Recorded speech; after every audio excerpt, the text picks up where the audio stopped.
네, 안녕하세요. 사회 노트 필기 수업 시작하겠습니다. 오늘은 우리 5단원 지구 곳곳에서 발생하는 자연재해 마지막 시간입니다. 지구 곳곳에서 일어나는 자연재해. 우리가 크게 두 가지를 앞에서 배웠죠. 첫 번째로 지각운동에 의해서 지진과 화산이 나타나고 두 번째 기상현상으로 태풍, 그리고 홍수, 그리고 가뭄, 마지막 폭설 이렇게 수업을 해봤는데요.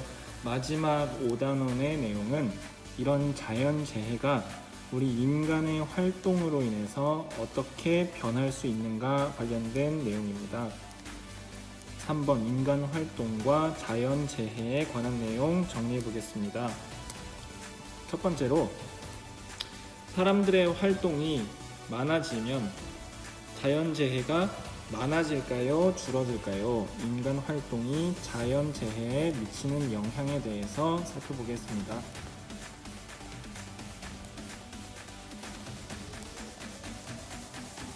자, 다시 우리 인간 활동이라는 건 그냥 우리 친구랑 노는 그런 걸 말하는 게 아니라 자연 상태에서 사람들이 사회를 만들고 살아가면서 변하는 것들이 있죠.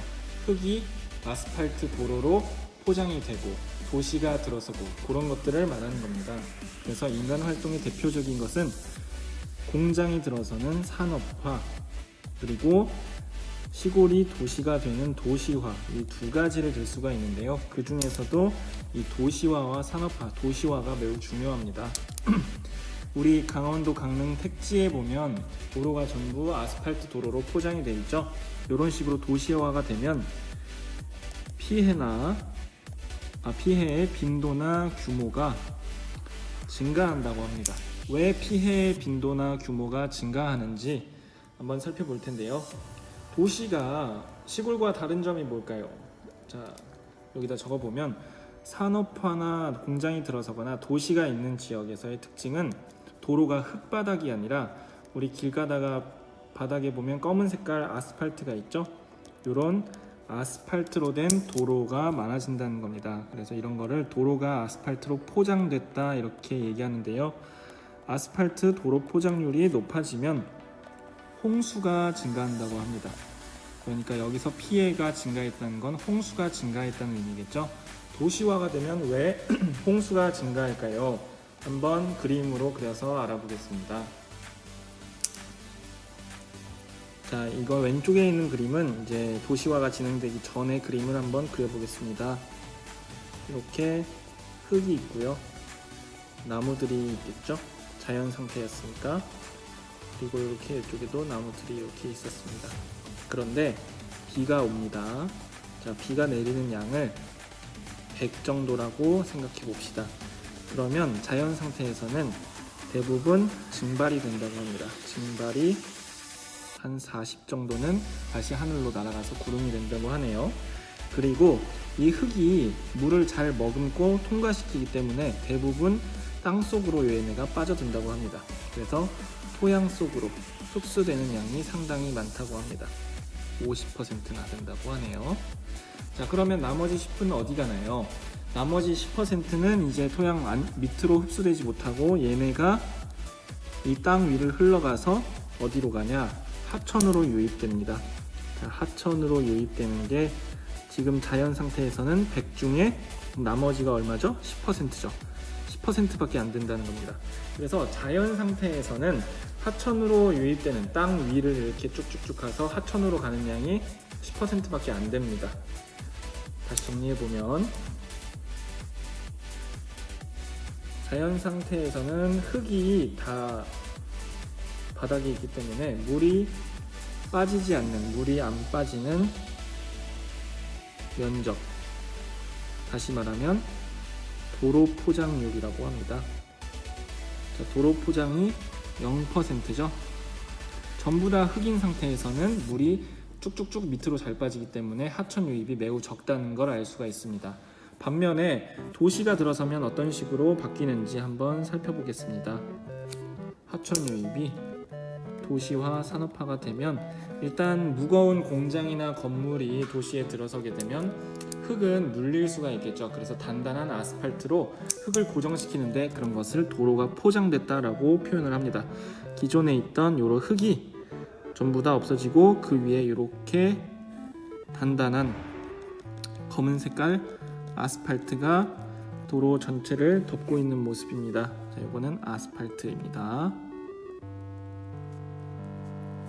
자, 그리고 여기 위에는 집이나 여러 가지 건물들이, 공장들이, 높은 빌딩들이 들어서겠죠. 자, 이런 상황이었을 때 똑같이 비가 100이 오면 어떻게 변하는지 한번 살펴보겠다는 겁니다. 자, 비는 똑같이 100이 오는데 증발하는 양은 비슷합니다. 증발하는 양은 하늘로 증발은 40%로 같다고 쳐봅시다. 그러면 뭐가 달라지나요?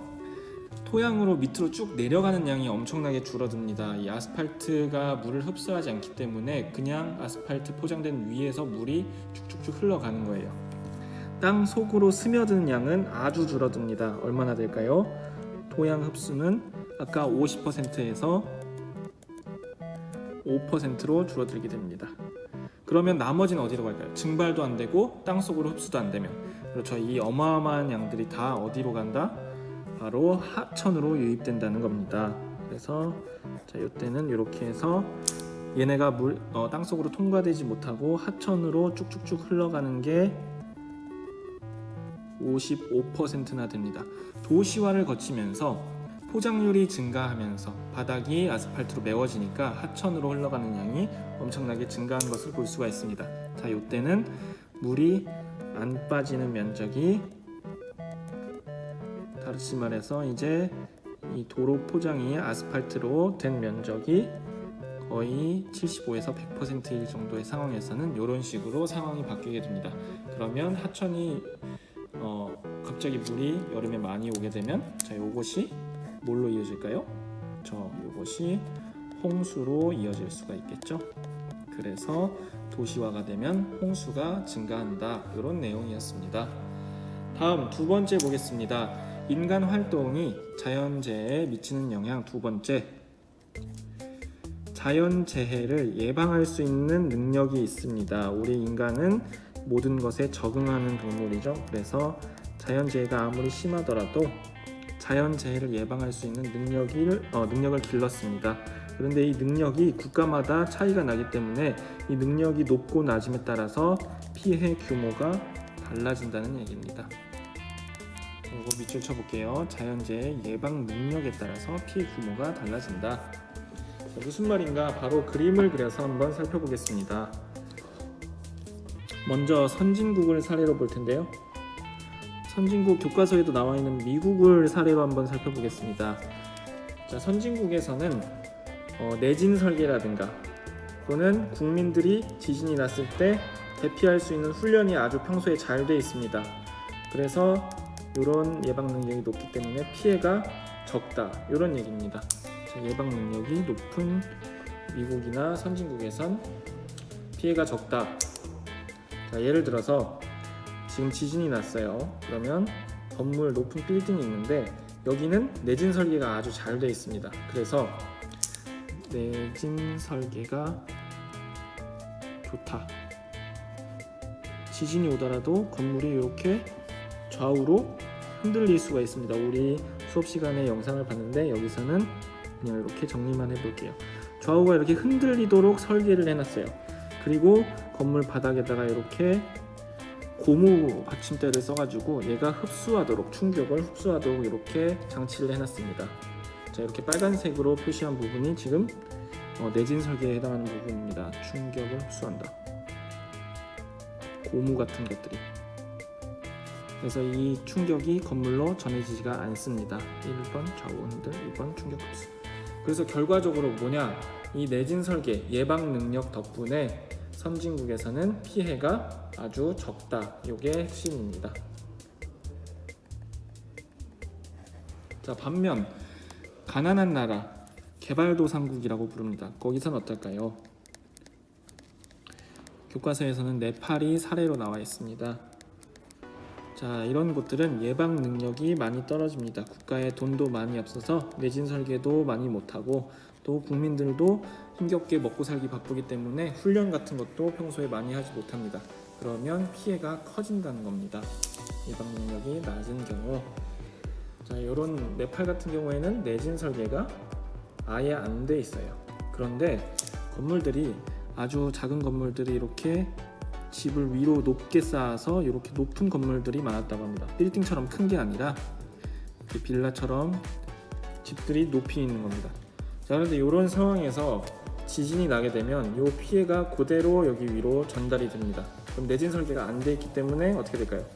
이것들이 다 와르르 무너지겠죠. 그러면 집들이 다 무너지고 큰 피해가 날 수 있다, 이런 얘기입니다.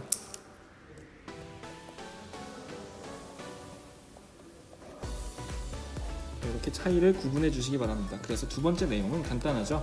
예방 능력의 차이, 선진국과 개발도상국의 차이에 따라서 피해 규모가 달라질 수 있다. 잘 대처하는 나라와 그렇지 못한 나라, 이렇게 달라진다는 내용입니다.